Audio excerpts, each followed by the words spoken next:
Rogers, Ottawa.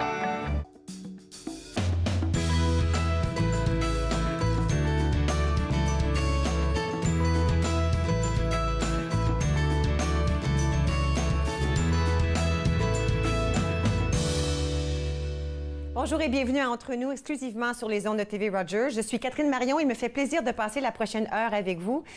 Sûrement que vous aussi, vous avez des amis ou de la famille qui sont affectés par ce qui se passe au Mexique et au Puerto Rico. J'ai des copains, des amis qui ont de la famille dans ces endroits qui ont été tellement marqués, un d'un tremblement de terre, l'autre d'un ouragan. Juste avant que l'émission commence, j'ai vérifié, il y a une jeune fille dans une école qu'on essaie de sauver depuis hier. En tout cas, là, on regarde ça.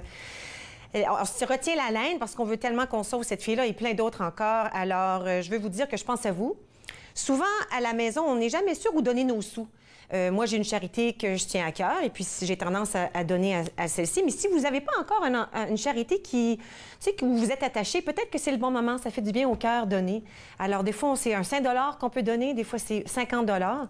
Il y a plein de charités qui sont bien cotées, là. Alors, assurez-vous de donner là, à la Croix-Rouge, peut-être, où les sous peuvent aller à aider ces deux peuples, ces deux pays qui, présentement, vivent un état tellement difficile. Alors, nous, chez nous, on vit du beau temps.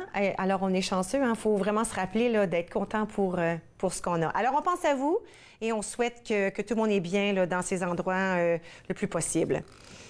Ici à Ottawa, l'auteur David Ménard a le plaisir de vous inviter au lancement de ses livres « Le ciel a gagné » et L'autre ciel, soit le samedi 23 septembre. Alors, ça s'en vient en fin de semaine, de 13h à 16h au Buzz Restaurant and Lounge, situé au 374 rue Bank à Ottawa. Alors, on vous invite à venir discuter entre amoureux de littérature dans une ambiance de fête et apprécier les mises en lecture de Sonia Lamontagne, Jean-Claude Larocque et Denis Sauvé. Alors, les livres seront vendus et dédicacés sur place. Alors, pour de plus amples informations, vous pouvez aller à communication à interligne.ca. Alors, ça aura lieu ce samedi. Alors, malgré le beau temps que nous vivons depuis déjà 2 semaines presque, il sera bientôt le temps d'admirer les magnifiques couleurs de l'automne qui se déploient aux 4 coins du parc de la Gatineau. Alors, autre que les destinations bien populaires qu'on connaît là, au secteur du Sud, de nombreux autres endroits fascinants et uniques du parc offrent des vues splendides. Alors, il parcourt également un cadre idéal pour faire un pique-nique en nature ou bien une marche en forêt ou une randonnée en vélo. Et puis, je vous avoue, je le fais souvent, les routes pour les randonnées en vélo sont beaucoup moins achalandées durant la semaine que la fin de semaine. Le service de navette gratuite est aussi de retour les week-ends. Alors, à l'occasion du 150e anniversaire du Canada, la CCN offre un nouveau circuit à partir du marché Bail qui dessert jusqu'au Belvédère Champlain, alors qui est vraiment là, en haut de la colline là, du parc de la Gatineau. Durant les week-ends du coloris automnal, il y a une foule d'activités spéciales qui vous permettront de goûter aux saveurs locales, observer des artistes à l'œuvre, discuter avec les interprètes naturalistes et de rencontrer les commerçants qui sont vraiment d'ici. Alors, on a le son d'automne, pique-nique folklorique et cerf-volant, foire champêtre de Pontiac et une journée en nature au lac Philippe. C'est seulement quelques activités que je vous nomme. N'oubliez pas que il y a la navette gratuite, qui est une nouveauté cette année, là, a un circuit qui vous amène au lac Pink, ensuite au Mont-King et au Belvédère Champlain. Alors, il y en a des nouveaux cette année puisqu'on fête le Canada 150. Et puis, ça part directement du centre-ville d'Ottawa et de Gatineau. Alors, un relève le Belvédère Champlain au Camp Fortune, où vous pouvez accéder au télésiège et au parc aérien pour profiter d'un beau brunch le dimanche aussi. Alors, faites les recherches. C'est très facile quand vous regardez Parc de la Gatineau, voir où sont les navettes, d'où elles partent et comment vous pouvez aller visiter là, ces endroits magnifiques. N'oubliez pas que la communauté est invitée à se joindre au MIFO et à l'ACFO d'Ottawa pour le 4 à 6 Franco. Alors, célébrer la journée des Franco-Ontariens et des Franco-Ontariennes à Orléans avec un lever du drapeau, de la musique francophone, des bouchées, des prix de présence et naturellement de la bonne compagnie. Alors, tous et toutes sont invités à porter fièrement le vert et le blanc. Alors, tout ça débute à 16 h. Alors, il y a un cocktail, des bouchées, un vernissage. Il y a un lever du drapeau à 16h30. Et à 18 h, ce sera la fin des activités. Alors, c'est gratuit. Il y a un bar payant, par contre. Alors, vous pouvez inviter famille, collègues, amener vos enfants avec vous. Vous devriez confirmer votre présence avant demain, si possible.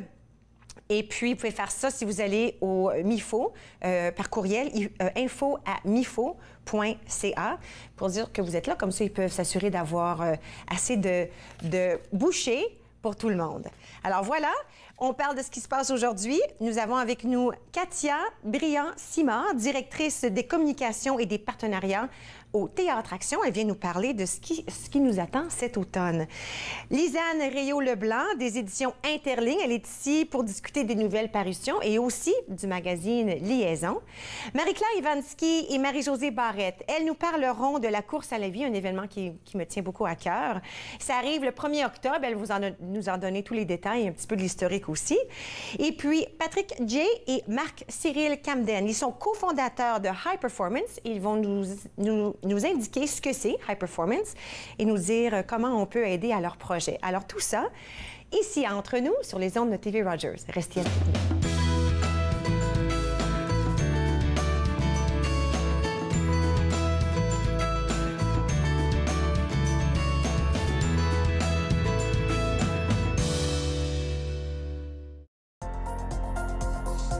L'émission suivante vous est présentée par la télétransportée Rogers. Profitez du contenu exclusif gratuitement. Disponible au www.rogersanyplacetv.com. Je suis Dominique Lheureux et je suis bénévole chez TV Rogers.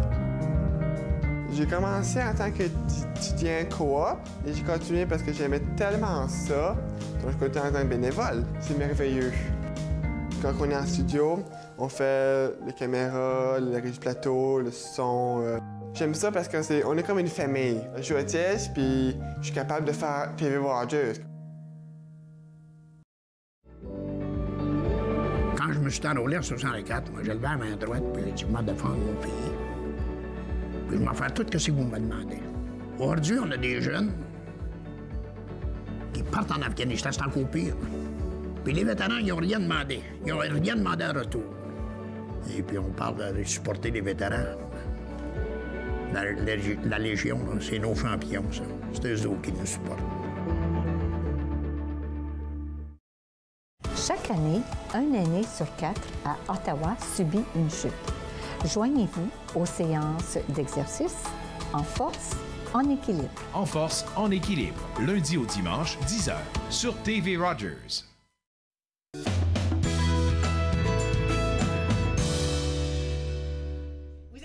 Entre nous sur les ondes de TV Rogers, Katia Briand-Simard. Elle est avec moi aujourd'hui, directrice des communications et des partenariats Théâtre Action. C'est un grand titre. Oui. Alors, ce qu'on veut faire, c'est vraiment parler de Théâtre Action. Il y a un anniversaire qui s'en vient. Pourquoi ne pas parler des débuts? D'où ça sort, Théâtre Action? Bien, c'est ça, 45 ans cette année pour Théâtre Action. Wow. Donc, pour le petit historique, en 1971, il y a eu la publication du rapport Bond sur le théâtre franco-ontarien qui témoignait de la nécessité de développer un organisme qui se vouerait vraiment au développement des arts en Ontario français. Et en 1972, il y a un colloque qui a été tenu grâce à un comité ad hoc qui a adopté des propositions et c'est de là que Théâtre Action a été fondé, en 1972. Alors, ça fait longtemps. Oui, quand même. Et déjà en 1974, Théâtre Action tenait un premier festival d'ampleur provinciale à Elliott Lake. Okay. Et en 1978, a fondé la première revue culturelle francophone, Liaison, qui a maintenant un mandat pan-canadien, comme on le sait. Donc, d'un simple bulletin d'information théâtrale, Liaison est devenue la seule revue artistique francophone pan-canadienne. Wow. Donc, en 1981, Théâtre Action a permis l'incorporation des éditions L'Interligne, qui a repris en main la revue. Donc, voilà, je vais laisser Lisanne en parler parce que je sais qu'elle est ici. Oui, c'est drôle, ça donne que vous êtes ici en même temps, voilà, toutes les deux. Ça fait le fond. Dans les autres gros mandats de Théâtre Action, bien, il y a eu la réalisation des plans d'affaires, dans le fond, de la nouvelle scène d'Ottawa et aussi du théâtre du Nouvel-Ontario de Sudbury. Okay. Donc, on a permis la réalisation de ces plans d'affaires-là. On a aussi fondé avec d'autres partenaires, comme la PCM Réseau Ontario, qui est devenu quand même un très gros organisme franco-ontarien. On a aussi appuyé la création du programme Jet Théâtre, qu'on connaît aujourd'hui, du Conseil des arts de l'Ontario. Donc, en gros, c'est ça. On a 44 festivals à notre actif déjà. Wow! 44 festivals. Est-ce que tous les 44 se déroulent dans un an ou c'est... Non, c'est en tout et partout là, depuis 45 ans. Okay. Donc, on a tenu en 2017 la 20e édition du Festival Théâtre-Action en milieu scolaire, qui a attiré quand même 507 personnes sur le site de l'Université Laurentienne. C'était un record pour nous. Puis c'est ça, cette année, on a aussi eu les célébrations du 45e anniversaire de Théâtre Action à Hearst. Okay. Donc, le Conseil des arts de Hearst nous a accueillis et il nous a offert la place des arts gracieusement pour monter des spectacles. Donc, il y avait un volet communautaire et un volet professionnel au spectacle. Donc, il y avait 45 individus de troupes communautaires d'un peu partout en Ontario qui se sont déplacés pour le happening, qui ont reçu le texte sur place, qui ont dû vraiment, en 48 heures, l'apprendre et le déclamer. C'était un peu je dirais pas un concours peut-être, mais c'était un événement là, dans le sens où on donnait un texte à des gens qui ne l'avaient jamais vu. Exactement. Une petite troupe? Bien, en fait, non. Je dis pas qu'ils ne l'avaient jamais vu parce qu'il y a quand même 27 individus de 4 villes différentes qui avaient participé à l'élaboration des personnages à partir de performances d'improvisation. Tout ça, c'était dirigé par Marité Morin, qui est l'auteur du texte Frontières libres, et aussi mise en scène par Dylan Orr, qui a participé aussi aux différents ateliers. Puis dans le cadre du 45e, c'est ça, il y avait aussi un volet professionnel. Ça, c'était une première cette année. Ça s'appelait les 24 heures de création Théâtre-Action. C'était sous la direction artistique de Marc Lemire. Et il y avait 21 participants pour l'occasion. Mais eux, ils arrivaient là-bas avec un objet... Oui, on a des photos. Oui. Eux arrivaient là-bas avec un objet inusité. Et à partir des objets, ils créaient des performances. Et en 48 heures, là, ils ont réussi à monter un spectacle, même 24 heures et moins, là, parce qu'en fait, il fallait dormir là, oui. Aussi.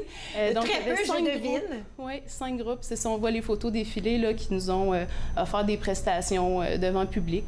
Donc, on peut pas dire vraiment spectacle parce que c'était pas fermé, tu sais. Il y avait de la latitude pour un peu d'improvisation à travers tout ça, mais ça a été très bien reçu par le public de Hearst. Alors ça, c'était la célébration du 45e anniversaire. Oui. Quand on parle des volets, est-ce qu'il y avait des volets à la célébration? Bien, je disais qu'il y avait un volet professionnel, un volet communautaire, mais bien sûr, on tenait aussi notre AGA là-bas, notre Assemblée générale annuelle. Donc, comme tous les membres, en tout cas, plusieurs membres étaient réunis, on en a profité pour ça. Puis il y avait également notre gala reconnaissance, à l'occasion duquel on a remis 3 prix, soit le prix professionnel Jeanne Sabourin, qui a été remis à Marie-Claire Marcotte pour son texte Pau, qui faisait l'objet d'un théâtre déambulatoire. On a aussi remis le prix communautaire Jeanne Sabourin, qui lui a été remis à la troupe Le Trait d'Union d'Oshawa, donc qui a été reçu par Hélène Legault, qui est la présidente. Et finalement, il y a eu le prix Hommage Théâtre-Action, qui a été remis à Angela Haché pour l'ensemble de sa carrière à titre d'administratrice au département de théâtre de l'Université d'Ottawa. Wow!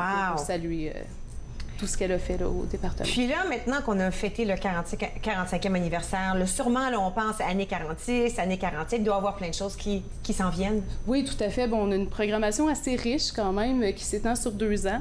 Donc, les événements qui s'en viennent, en mars, il y a la Journée mondiale du théâtre, qui est le 27 mars. Donc, pour cette occasion-là, on demande à un auteur franco-ontarien de rédiger un mot qui habituellement est déclamé à la radio. On organise aussi de concerts avec différentes compagnies théâtrales des activités. Donc, on fournit un cachet ou des sous plutôt à ces organismes-là pour qu'ils puissent organiser des festivités pour la Journée mondiale du théâtre. Ensuite, en avril, on va avoir la 21e édition du Festival Théâtre-Action en milieu scolaire qui se tient à Ottawa cette année, en 2018. Et puis, comment ça marche, ça? Alors, c'est en milieu scolaire. Alors, est-ce qu'on évite les écoles scolaires qui ont... Parce que certains d'entre eux, comme je pense à Béatrice Deleuil, parce que mes enfants étaient là, ils ont le programme de théâtre spécialisé en art. Est-ce qu'on invite les écoles à créer quelque chose puis à se joindre à un concours? Comment ça fonctionne? En fait, il y a un appel qui est fait à toutes les écoles écoles de l'Ontario français qui sont intéressés à participer au festival. Il y en a qui viennent seulement à titre d'observateurs aussi. Ils ne sont pas obligés de présenter un spectacle. Les spectacles sont présentés gratuitement. Donc, parfois, on assiste à des textes de création. Donc, c'est vraiment les élèves qui ont écrit le texte de concert avec leur professeur. Ou parfois, c'est des textes de répertoire qui ont été joués par les élèves. Wow. Donc, c'est ça. C'est quand même plusieurs spectacles. Puis, on a aussi les deux universités, soit d'Ottawa et Laurentienne, qui présentent des spectacles qui sont un peu plus, pas professionnels, non, avec des comédiens qui ont plus d'expérience, un peu plus d'expérience. Ça change un peu les choses. Alors ça s'en vient au mois d'avril. Ça, c'est au mois d'avril, du 12 au 14 avril. Et c'est ça. Sachez que vous êtes invités pour les spectacles, c'est complètement gratuit. Alors, si les gens à la maison veulent savoir qu'est-ce qui se passe, il y a un site web, je peux trouver de l'information? Oui, au théâtreaction.ca, vous allez pouvoir voir à peu près tout ce qu'on fait là, dans la programmation. Là. Il y a un onglet qui s'appelle Programmation. D'accord, oui, c'est très bien. Et si on veut participer d'une façon ou à l'autre, peut-être soit se joindre à l'équipe ou participer à un de vos concours ou les festivals, est-ce qu'on peut faire ça aussi? Oui, d'ailleurs, il y a un appel qui va être lancé bientôt pour les Feuilles vives. Ça, c'est un événement de mise en lecture de textes inédits. Donc, on va en être à notre 4e édition. Donc, simplement, vous soumettez le texte. Là, il y a des gens qui vont l'évaluer. Puis si c'est accepté, bien là, rendu au mois de septembre 2018, là, vous allez pouvoir venir le lire devant des personnes qui pourraient peut-être vouloir le produire sur scène. Wow. Différents acteurs du milieu théâtral franco-ontarien. Extraordinaire. Oui. Merci beaucoup, Katia. Bien, ça m'a fait plein de choses. Écoutez, si vous en voulez plus d'informations, allez au site web théâtreaction.ca et puis vous allez pouvoir voir là, sous la rubrique programmation tout ce qui s'en vient et aussi peut-être les choses auxquelles ça vous tente de participer. Nous allons prendre une petite pause et à notre tour, nous allons continuer avec Lisanne Réau-Leblanc. Nous allons parler des éditions Interlignes qui se marient un tout petit peu avec Théâtre Action. On va voir comment ça se passe. Restez avec nous, vous regardez Entre nous sur les ondes de TV Rogers.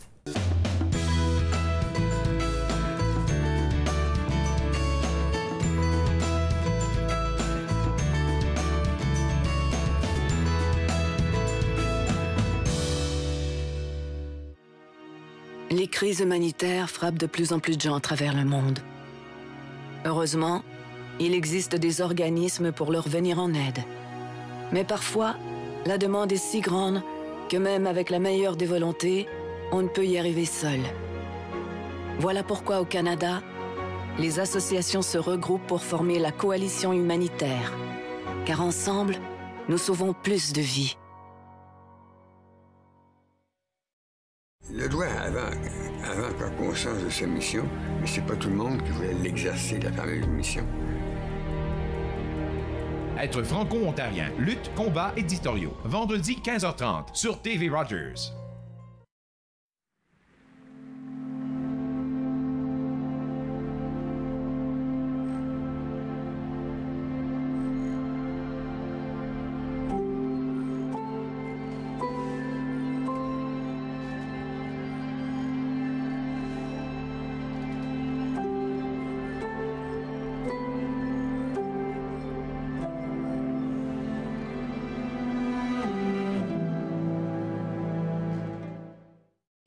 Cette émission vous plaît?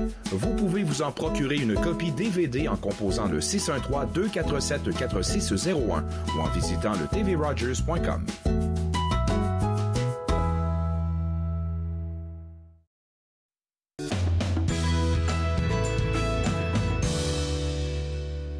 Vous êtes de retour à Entre nous sur les ondes de TV Rogers. Maintenant, nous allons parler des éditions Interlignes. Avec moi, Lisanne Réau-Leblanc. Bonjour, je l'ai dit comme il faut cette fois. Allô? Ça va bien? Oui, ça va très bien. Écoute, c'est drôle parce que juste avant la pause, je parlais avec Théâtre Action, puis il y a comme un lien entre vous deux, puis là, ben, c'est toi qui dis. Katia a ouvert la voie en parlant des éditions Interlignes parce que c'est vrai qu'ils sont reliés à Théâtre Action là, à la base.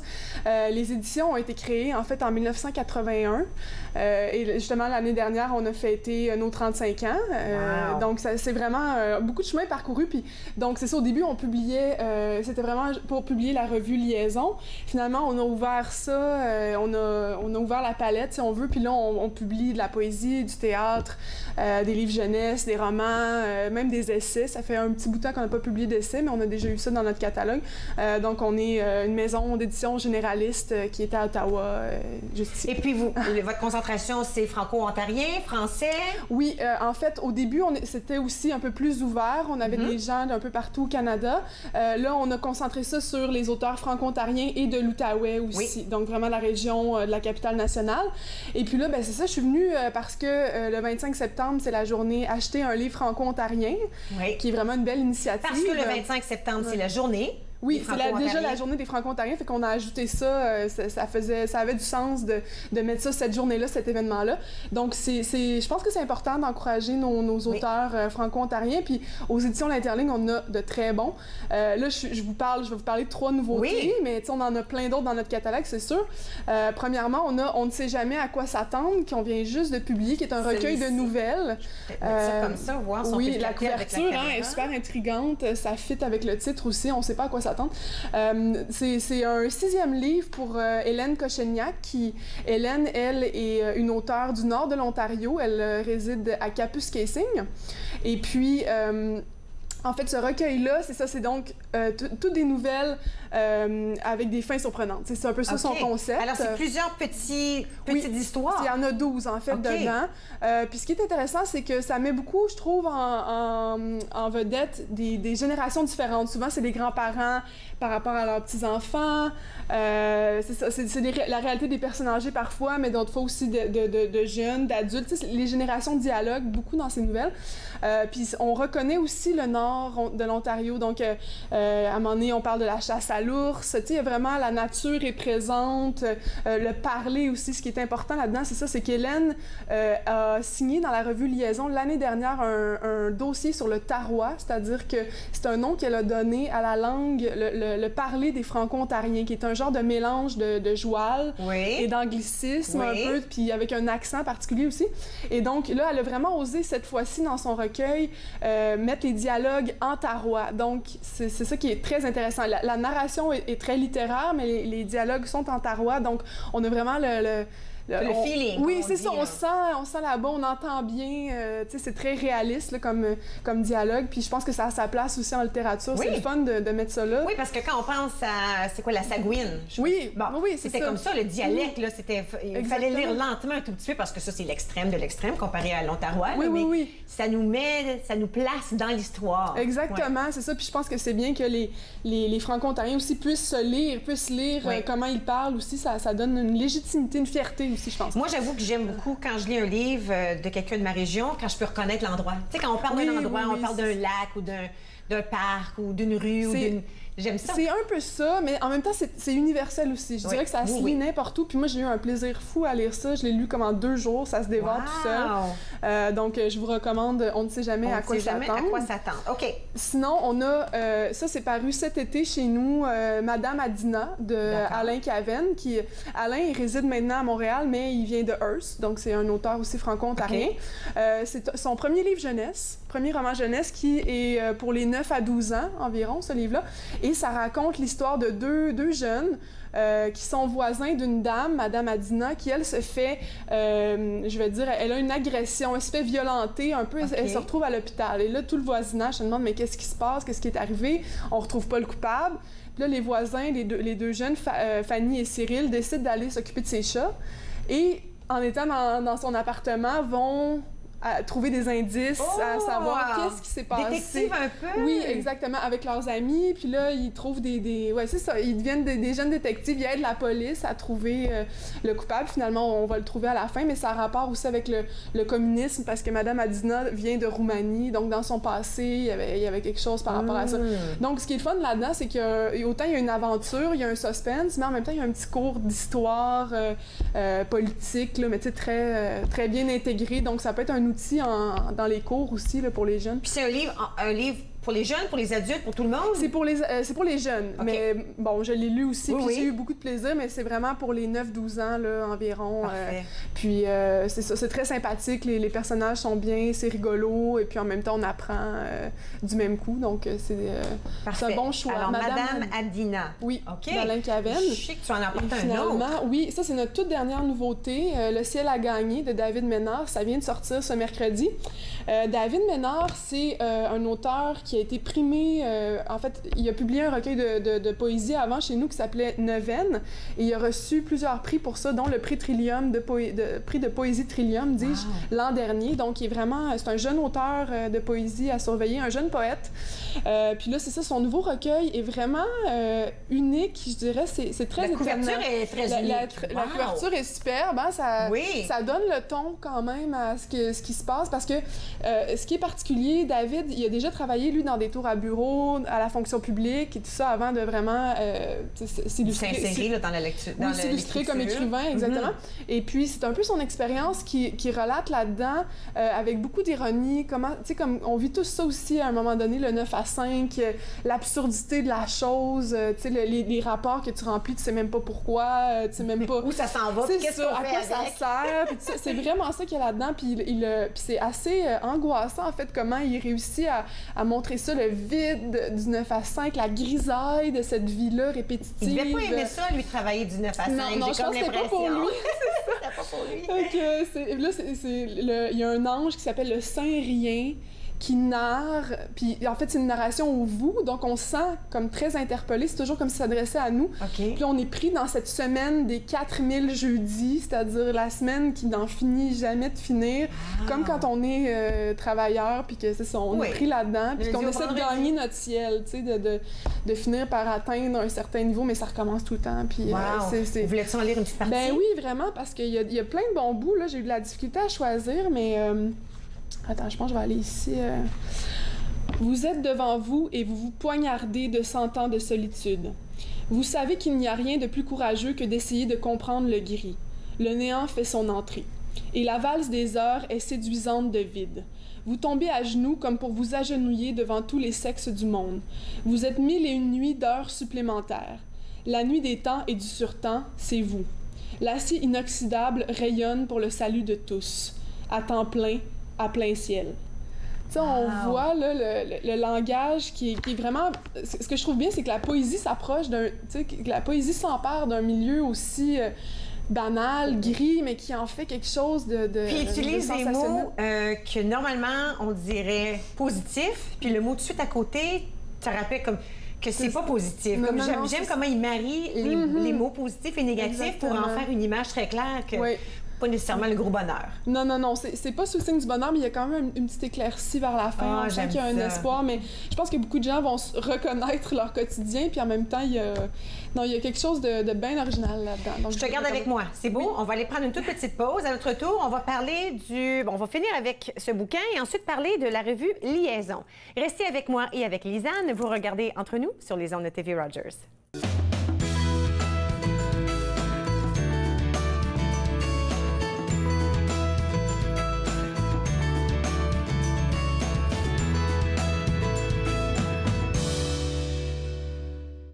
Qu'est-ce qu'il y a de nouveau au hockey? Conn Smythe va appeler notre équipe les Maple Leafs. Les Maple Leafs? Il dit qu'il va construire une nouvelle arena aussi. Ouais, ben j'espère bien qu'il va l'appeler autrement que ça. Connie, c'est impensable que la banque trouve l'argent que vous demandez pour bâtir cette arena en pleine dépression. Mais Sir John, nous avons une entente avec les ouvriers. Une partie de leur paye sera en action. Une partie de leur paye sera en action? Eh oui. Eh bien, dans ce cas, la banque va sûrement assumer le reste. Hey, ça avance bien, Freddy. Vous êtes chanceux d'avoir des jobs. C'est vrai, ça. On devrait finir dans 6 mois. Vous êtes pressés? On est tous des actionnaires. Quand les portes ouvrent, tching, tching, on va faire plein d'argent. Et les portes s'ouvrirent. Pendant des milliers de jours et de nuits, le Maple Leafs Garden de Toronto connut la gloire. The judgment of the people. Our Father. Ready to shoot. He scores! Scores for the Maple Leafs. Et puis un soir, les portes se refermèrent.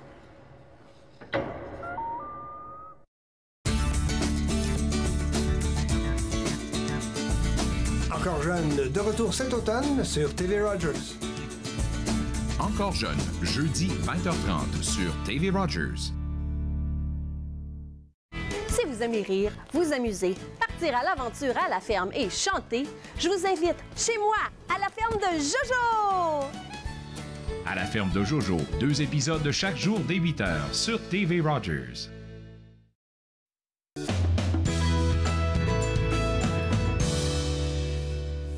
Vous êtes de retour entre nous sur les ondes de TV Rogers. Vous savez, le soir, quand je prépare l'émission du lendemain, je fais des recherches de ce qui se passe dans notre région, puis j'aime toujours essayer de partager là, ce qu'on peut voir. Puis c'est le pur hasard que j'ai trouvé l'information au sujet de David Ménard, qui est auteur, et puis c'est de ça qu'on parle aujourd'hui. Oui, c'est ça. Bien là, je vous proposais le livre « Le ciel a gagné », mais justement, samedi, le 23 septembre, c'est le lancement de David de ses 2 livres, parce qu'en fait, il fait paraître un livre chez nous, un recueil de poésie, Le ciel a gagné, et chez Prise de parole, il fait paraître un récit qui s'appelle L'autre ciel, donc il y a quand même un thème ici.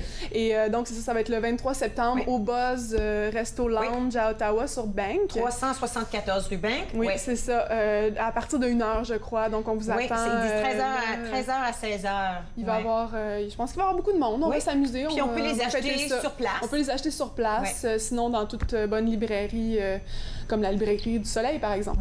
Puis si on veut des informations, communication à interligne.ca. Oui, exactement. Super. Donc, c'était mes suggestions tantôt de livres pour le 25 septembre. Sinon, ben, je viens aussi vous parler de notre nouvelle revue Liaison 177 qui va paraître la semaine prochaine, le 27 septembre. Alors, on a fait...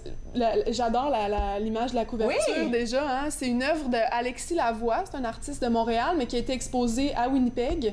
Donc, on parle dans une galerie d'art, là? Oui, c'est ça. C'est une peinture ou c'est vraiment une sculpture qu'on voyait? Non, c'est une peinture.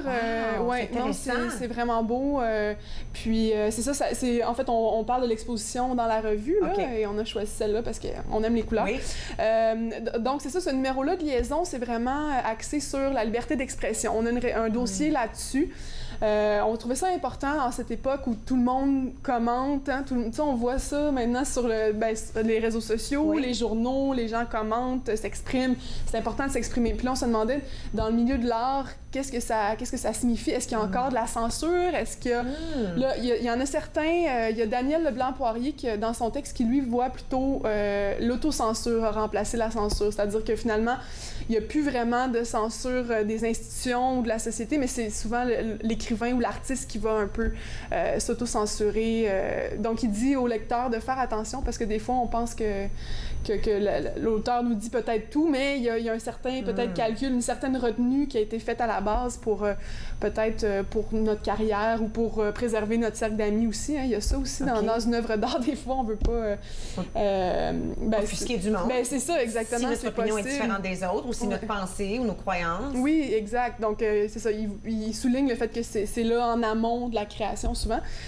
Puis, donc, on a 3 autres auteurs aussi qui se penchent là-dessus. Il y a Michel Muir aussi qui a un point de vue intéressant aussi en disant que une société rigide avec peut-être des idéaux bien arrêtés, ça peut être des fois une espèce de moteur à la création finalement, comme quoi la censure ou la rigidité pourrait motiver un écrivain à être juste plus soi-même, c'est ça, à s'affirmer davantage. Puis sinon, on fait quand même un historique aussi là, de la censure au Canada, puis des écueils un peu que même si on se dit on est en démocratie, on est libre de s'exprimer, des fois, il y a quand même des écueils. Donc, on couvre ça dans Liaison. Puis sinon, ben, comme d'habitude, on a des critiques d'albums, Moon Fruits, qui est d'Ottawa, le Flow. OK. On a aussi une entrevue avec Daniel Lesault-Farmer, qui est la nouvelle directrice artistique du théâtre La Catapulte. À Ottawa, on a un compte-rendu d'un spectacle qu'il y avait à Montréal cet été au Francophonie, Acadie Rock. Donc, tout ça, Jean-François Brault aussi, à qui on parle parce qu'il y avait une émission cet été là, à Radio-Canada, Prise de son. Donc, c'est vraiment c'est notre liaison qui est plein de belles choses et que vous devez vous procurer absolument. Ou vous abonner sur notre site. Oui, alors où on peut s'abonner, où on peut s'en procurer? En fait, il faut aller sur le site interligne.ca et il y a un onglet qui s'appelle Revue Liaison. Vous cliquez là-dessus et vous vous retrouvez directement c'est très facile de s'abonner par là. OK. Donc, j'invite tout le monde à y aller. Puis, c'est ça, Liaison va avoir 40 ans cette année. Katia en parlait aussi tantôt. Là, Liaison est née avant les éditions L'Interligne. Elle est née en 78. OK.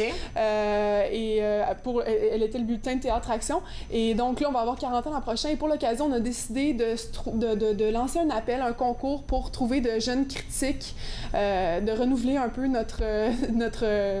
nos collaborateurs à Liaison. Donc, on lance ça.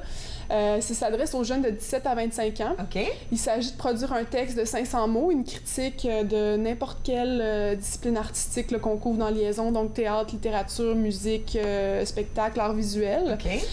Et de nous envoyer ça à communication@interligne.ca. Et les 3 meilleurs textes vont être dans notre numéro de mars 2018. Et les 3 meilleurs textes vont aussi être rémunérés là, au tarif des pigistes qu'on offre déjà à nos collaborateurs. Puis donc, là, c'est un texte, une critique, 500 mots. Oui. Et puis, il y a une date limite pour... C'est jusqu'au 20 novembre, c'est vrai, j'ai pas mentionné. Alors, c'est cette année. Alors, oui, 20 novembre 2017. 2017. Ouais, Ensuite, vous allez tout recevoir ça, les lire. Oui. Il y aura un jury, j'imagine, une façon de... Je pense que ça va être, en fait, les membres de l'équipe des éditions ou peut-être une personne de l'extérieur, là, mais on n'a pas encore... Puis vous allez en choisir combien, vous avez dit? Les trois meilleurs textes. Ouais, donc, on invite vraiment les jeunes à se lancer. Puis notre but aussi, c'est de découvrir des nouveaux artistes, des nouveaux... c'est ça, des gens qu'on connaît pas encore ou que Liaison n'a jamais couvert encore. Donc, c'est une belle vitrine pour ça. Puis ça va être une très belle expérience aussi pour des jeunes. Donc, alors, ça, c'est un concours pour célébrer le 40e qui a lieu cette année ou l'année prochaine? En fait, c'est en 2018, vu que Liaison a été créée en 78. Alors, il y aura des grandes fêtes l'année prochaine, sans doute. On va essayer. On a des projets. On garde ça encore secret. Oui, c'est ça. On va vous surprendre en 2018, on l'espère. Ah, super. Merci beaucoup, Lisanne. Merci. Super. Alors, si vous voulez de l'information au sujet de Liaison, interligne.ca. C'est la même adresse pour savoir comment on peut participer à ce concours pour les jeunes de 17 à 25 ans. Oui. 20 novembre est la date limite et ensuite, il y aura une sélection et les 3 meilleurs textes, 500 mots maximum, seront choisis et puis on aura une belle publication l'année prochaine. Merci beaucoup. Merci. Nous allons prendre une toute petite pause maintenant et puis à notre retour, nous allons parler de la course à la vie avec Marie-Claire et Marie-Josée. Restez avec moi, vous regardez Entre nous sur les ondes de TV Rogers.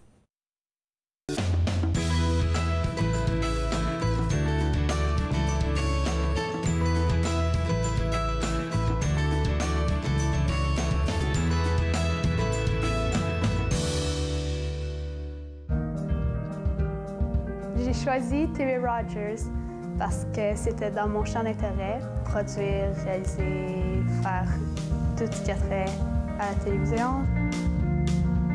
Voir comment que ça se passait en arrière de l'écran, les caméras, le montage. Tu le sais pas quand tu commences à regarder la télé puis tu te dis, il y a quelqu'un qui pèse sur un bouton qui fait « Hey ».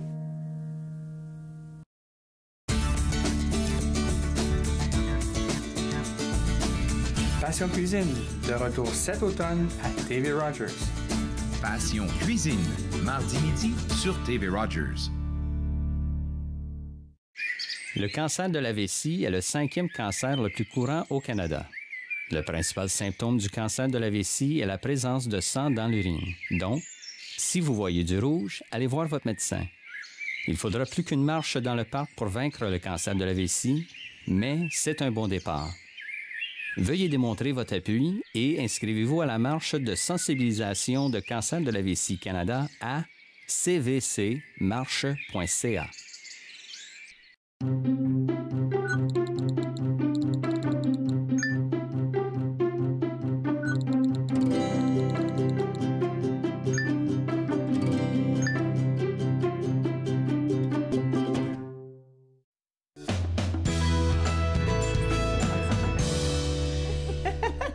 Bonjour, vous êtes de retour entre nous sur les ondes de TV Rogers. Je m'amuse un tout petit peu parce que je connais Marie-Claire et Marie-Josée.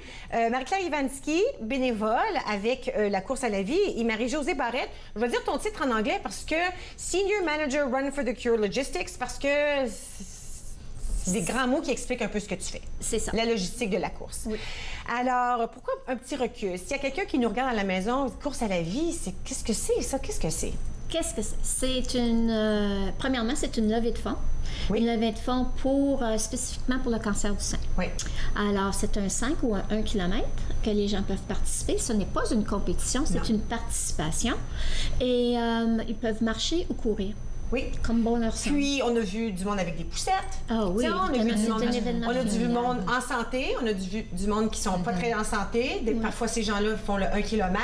C'est vraiment ouvert pour tout le monde. Oui, c'est une journée un peu de célébration aussi. Oui.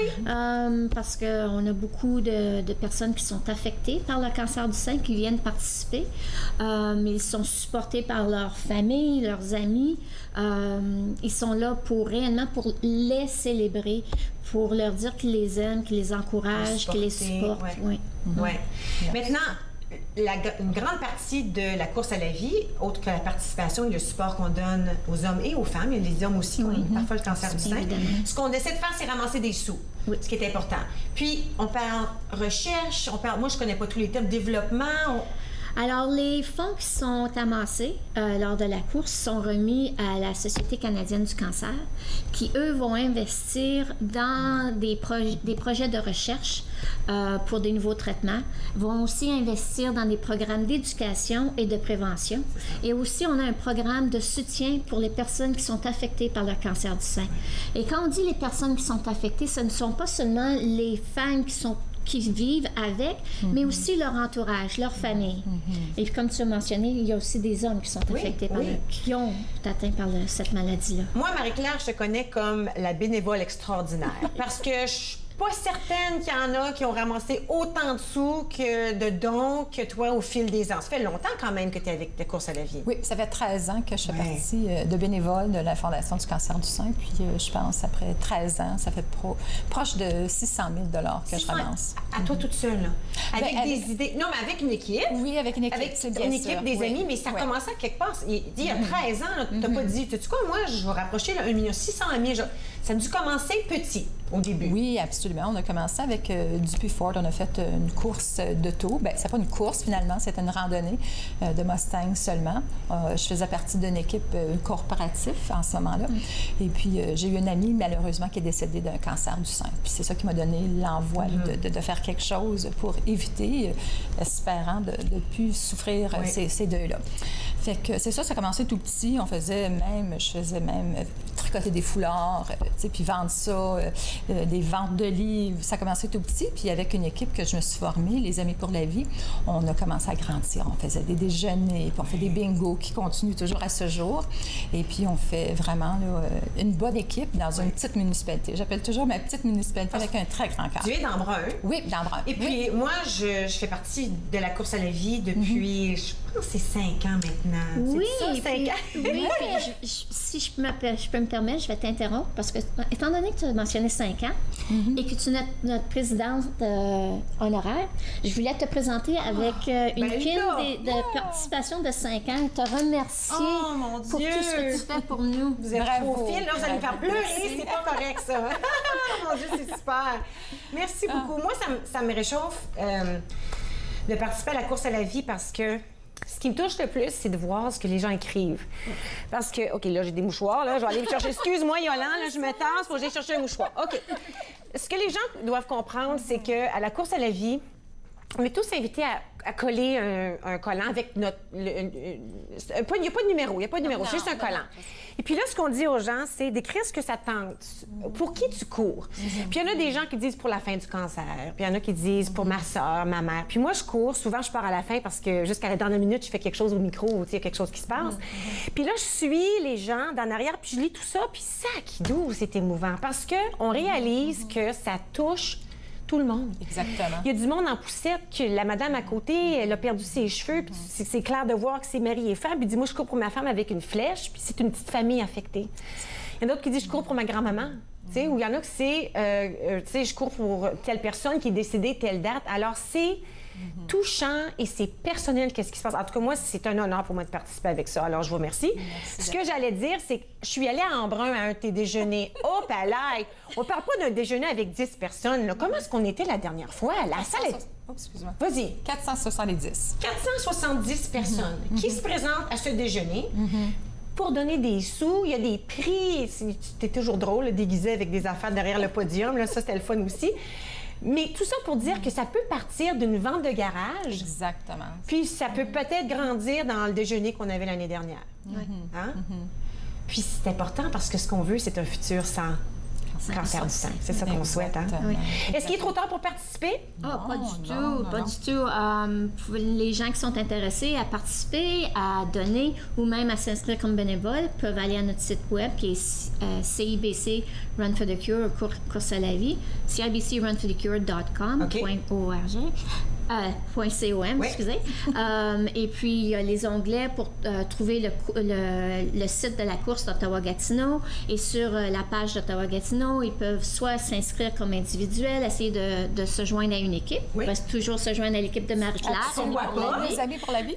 Et puis, ou même faire un don si ils connaissent quelqu'un qui participe, comme Catherine, ils peuvent aller faire un don directement à Catherine ou s'inscrire comme bénévole. On a toujours besoin de beaucoup de bénévoles. On est au-dessus de 300 bénévoles pour faire l'événement le 1er octobre. Ça se passe le 1er octobre. C'est quand même assez tôt, mais il semble que c'est 9 h. Je me trompe-tu, là? J'oublie. La course comme telle débute à 9h30. Okay. La cérémonie d'ouverture à 9h50. Les inscriptions sont ouvertes à partir de 7h. Alors, s'il fait beau, rendez-vous 7h30 à 8h. Si vous voulez inscrire la journée même, on accepte les inscriptions. On achète toujours les dons aussi. Oui. Et puis, à 9h30, l'envoi de départ. Puis, il y a le réchauffement avec... OK, ça, rappelez-moi de son nom, j'oublie. Wayne, avec Wayne. J'oublie toujours déguisé. Extraordinaire. Il y a aussi une collation pour après la course. Puis, ceux qui veulent faire la marche de 1 km, il n'y a pas de presse. C'est pas une course, c'est pas une compétition. Non. On est là parce qu'on veut participer, on veut donner. Exactement. Et puis, vous pouvez choisir un ou l'autre. Il y en a qui, c'est vrai, ils se mettent en avant au sérieux. Puis, écoute, en dessus, là, on apportera des photos. Là.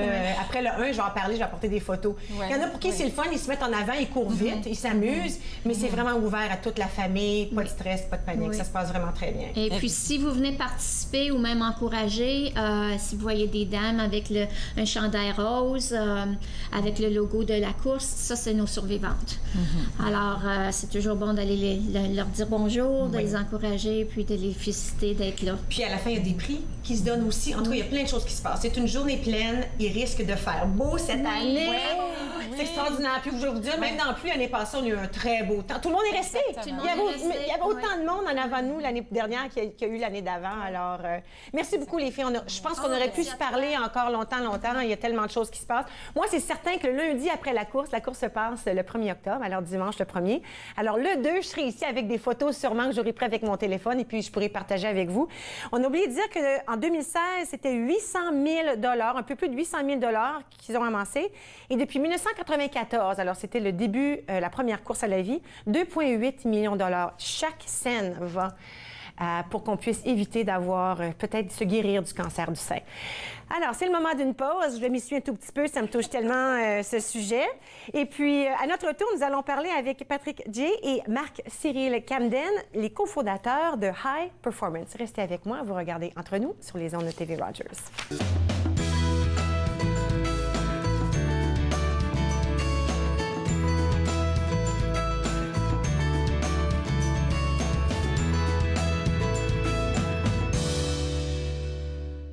Exposés, discours, conférences. C'est à Podium que vous les retrouverez. Il y a eu différents événements déclencheurs. On se comprend qu'être artiste, c'est pas une job normale. Podium, mardi 21h sur TV Rogers. À l'âge de 31 ans, je suis en attente d'une transplantation des poumons. On me dit tout le temps, « Tu n'as pas l'air malade. » C'est une chose d'avoir à gérer mes symptômes physiques, mais parce que je ne parais pas malade, je dois aussi faire face à ça. L'hypertension pulmonaire est une maladie des poumons rare qui peut être mortelle. L'HTP est incurable, mais des traitements sont disponibles. Parlez à votre médecin de l'HTP si vous ressentez ces symptômes inexpliqués. Ça pourrait vous sauver la vie. Non, moi, non. Moi, j'en ai jamais fumé. Oui, j'en ai fumé un peu, mais c'est surtout ta mère qui aime ça. Si tu fumes du pot parce que c'est une plante, là, tu te plantes. Parler de cannabis à son ado, ça s'apprend. Téléchargez gratuitement la brochure. Tu sais quoi? L'herbe à puce aussi, c'est une plante. Ça veut pas dire que c'est bon pour toi. Trouvez vos réponses sur jeunessesandroguecanada.org.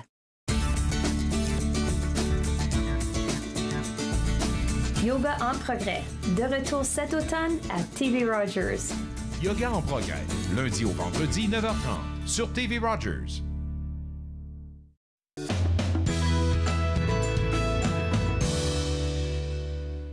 Vous êtes de retour entre nous sur les ondes de TV Rogers. Nous allons parler de high performance et d'athlètes. Et avec moi, pour en discuter davantage, les cofondateurs de High Performance, Marc J. et Marc-Cyril Camden. Bonjour. Bonjour. OK, je vous avoue, j'avais jamais entendu parler de High Performance. Alors, à vous, introduisez-moi. Oui, alors bonjour. C'est ça, vous n'avez jamais entendu parler de High Performance, tout simplement parce que c'est une structure très jeune. Ah. Elle a moins de 2 mois d'existence, plus précisément le 11 juin. OK, ça vient tout juste de commencer. Oui. Okay, alors, High Performance, c'est une structure, on va dire une organisation qui a pour but de permettre aux jeunes d'atteindre leurs rêves dans le soccer. En gros, nous sommes là pour aider les jeunes soit à obtenir des bourses universitaires ou signer avec des contrats professionnels avec des clubs aussi bien aux États-Unis, au Canada qu'en Europe. Comment l'idée est venue? L'idée est venue tout simplement parce que nous sommes d'abord des anciens athlètes nous-mêmes. Anciens athlètes? Ouais, un peu. Maintenant, nous sommes devenus des coachs. Okay. Donc, nous sommes des entraîneurs de soccer dans des clubs communautaires. D'accord. Et nous avons gardé certains liens avec des amis aux États-Unis et en Europe. Et comme ils savent que nous sommes des entraîneurs de soccer, parfois ils ont besoin de joueurs, ils nous appellent, ils nous demandent est-ce que vous pouvez nous trouver un gardien de but ou... On le faisait individuellement, c'est-à-dire qu'on avait une requête, on cherchait dans nos réseaux, on trouvait un jeune et puis on l'envoyait. Après, on s'est rendu compte que ce serait peut-être mieux d'être mieux organisé, de le faire dans le cadre d'une structure très organisée. Et c'est là que tous les trois, on s'est assis, on a monté High Performance pour recruter des jeunes, dans un sens et aussi dans l'autre sens pour en former, les préparer à être prêts pour aller faire des essais dans des universités américaines, des universités canadiennes et même dans des clubs en Europe. Alors, vous étiez ici dans la région déjà, dans la région d'Ottawa. Et puis, alors, à partir de là, vous prenez des jeunes de notre région ou vous avez agrandi ça un tout petit peu pour inclure d'autres endroits? Au départ, c'est vraiment les jeunes de la région. Okay. Mais comme vous savez, le soccer est international. Oui.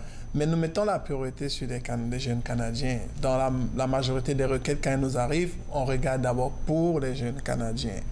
Donc, ça peut être du Québec, Nouveau-Brunswick, peu importe où le jeune se trouve, pour autant qu'il remplit les conditions que l'université demande ou le club professionnel demande.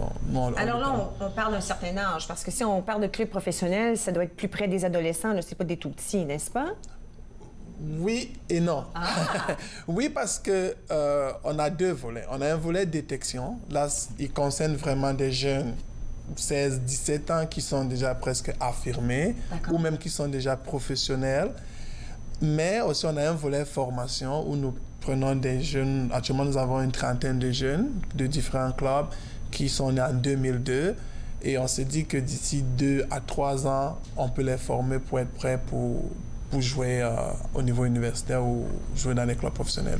Et puis, comment est-ce que vous vous faites connaître ailleurs? Parce que la chose la plus difficile quand on commence un programme comme le vôtre, ou une entreprise, si on veut, c'est de se faire connaître ailleurs. Est-ce que c'est les gens qui vous appelaient, dire « Écoute, j'ai besoin d'un tel, un tel ». Est-ce que ces gens-là, c'est eux qui disent « Ah, une chance que vous êtes là ». Mais on a justement, comme Patrick a expliqué, on a un grand réseau, surtout en Europe, avec des clubs professionnels. Et vu qu'ils savent ça fait un moment qu'on est des entraîneurs certifiés dans la région, donc on a accès à plusieurs athlètes et clubs dans la région. Donc eux, ils nous contactent, ils disent écoutez, tel club, par exemple, on va prendre un exemple de Marseille qui nous a dit on a besoin d'un gardien de but. Et puis nous, on est allé donc parmi les joueurs dont on avait accès et on a commencé à chercher. Vous savez, ils sont très spécifiques, ils sont très... on voulait s'assurer que les joueurs qu'on soumet ont les requis qu'il faut pour pouvoir jouer à ce niveau-là. Donc c'est vrai qu'on prend les demandes, nous on analyse, on fait le premier tri et puis on envoie les vidéos et c'est eux qui disent ok, on aimerait en savoir davantage sur tel ou tel joueur. Alors, le joueur, le ou la joueur que vous envoyez ailleurs, est-ce que vous l'entraînez directement personnellement? Vous vous occupez de cette personne ou c'est parce que juste en regardant un petit peu un match que vous savez, OK, telle personne est, peut-être a du talent, un autre... Comment ça fonctionne? Mais là, notre projet, on a un volet formation. Okay. Donc, on a un groupe de 30 jeunes qui s'entraînent avec nous. Justement, on a un curriculum suivant les normes européennes, surtout avec les normes des clubs européens. On travaille avec eux, on leur apprend toute la discipline qu'il faut pour aspirer à devenir un joueur professionnel parce qu'on veut qu'ils, justement, ils ont 15 ans à ce moment, d'ici à ce qu'ils aient 18 ans, qu'ils soient prêts pour pouvoir jouer à ce niveau-là. Mais l'aspect de détection maintenant, c'est des joueurs qu'on observe, qu'on regarde des matchs, on regarde des vidéos. À partir des vidéos ou à partir des matchs, on peut déjà savoir, OK, lui, il peut le faire, lui, il ou elle peut le faire. Donc, c'est comme ça qu'on... Vous savez, ce qu'on connaît, on pense connaître le plus, par exemple, c'est le hockey. Puis on sait, bon, ces jeunes-là qui souhaitent un jour se rendre, 4-5 jours par semaine, plusieurs heures d'entraînement, tout ça. Est-ce que c'est la même chose pour le soccer? On ne fait pas seulement le soccer, on doit s'entraîner physiquement, il y a peut-être des poids, des haltères, des courses. Est-ce que l'entraînement est complexe? OK. Je peux... Ouais. En fait, ici, on a opté pour un modèle assez spécifique. Comme on vous a dit, on est d'abord des entraîneurs de soccer dans nos clubs respectifs. Donc, ce que nous avons fait, c'est que les jeunes, ils restent dans leur club. Ils s'entraînent vraiment suivant le programme de leur club qui est 3, 4, 5 fois par semaine. D'accord. Nous, ce que nous faisons, c'est que nous sélectionnons les meilleurs et puis une fois par semaine, nous leur donnons un entraînement additionnel. D'accord. Donc, on s'assure qu'ils sont d'abord dans le club. On ne veut pas les enlever des clubs où ils sont parce que c'est des clubs communautaires, ils en ont besoin aussi. Mais une fois par semaine, on les regroupe pour leur donner un entraînement spécifique orienté sur les exigences des universités américaines ou des clubs professionnels. Extraordinaire. Je vais vous garder avec moi encore. À notre tour, on va parler des jeunes qui sont déjà allés en Europe, vos histoires, les réussites, et peut-être de camp d'été aussi. D'accord? Bougez pas. Alors, je reviens avec Patrick et Marc Cyril. Après la pause, vous regardez Entre nous sur les ondes de TV Rogers.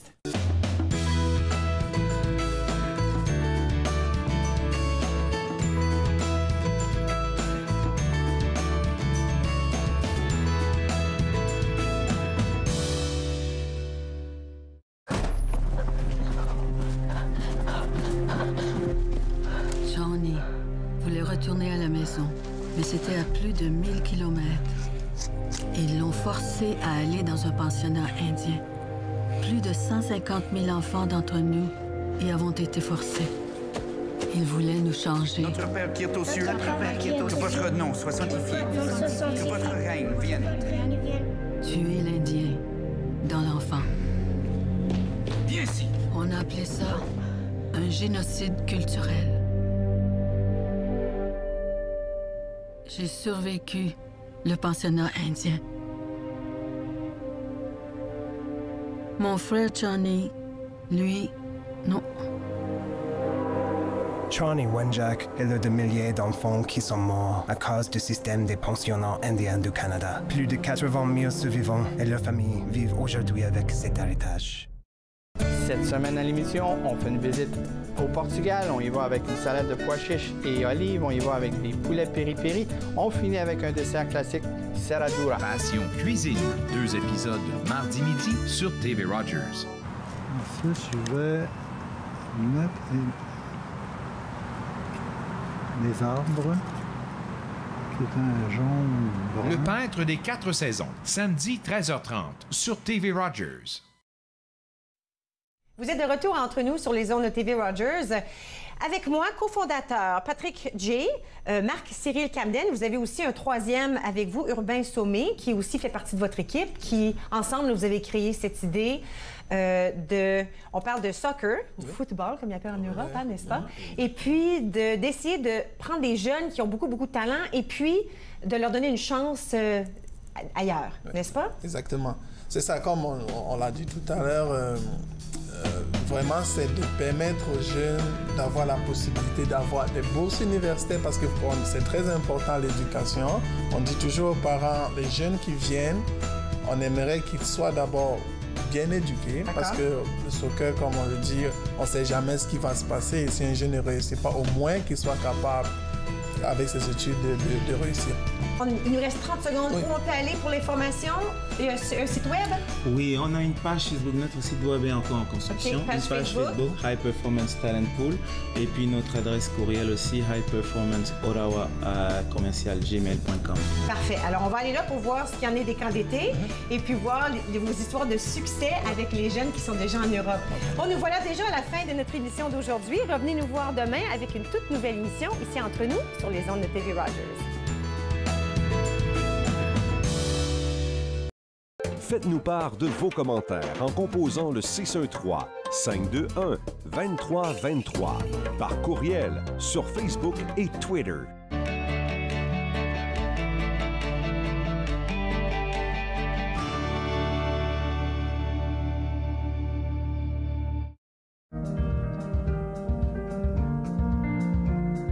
Bonjour, je m'appelle Michael. Mon spécialité, c'est faire la caméra. Les nouveaux bénévoles, quand ils ne savent pas quoi faire pendant le mobile ou n'importe quoi, comment bien rouler un câble, là, la personne, il dit « Va voir Michael parce que lui, il sait comment bien rouler. » Si tu aimes faire des vidéos, tu peux venir à Rogers, tout à coup, il peut te montrer comment bien monter un bon reportage. Quand je me suis enrôlé en 64, moi, j'ai levé la main droite puis j'ai dit « Je vais défendre mon pays. » Puis je vais faire tout ce que vous me demandez. Aujourd'hui, on a des jeunes qui partent en Afghanistan, c'est encore pire. Puis les vétérans, ils n'ont rien demandé. Ils n'ont rien demandé en retour. Et puis on parle de supporter les vétérans. La Légion, c'est nos champions, ça. C'est eux autres qui nous supportent.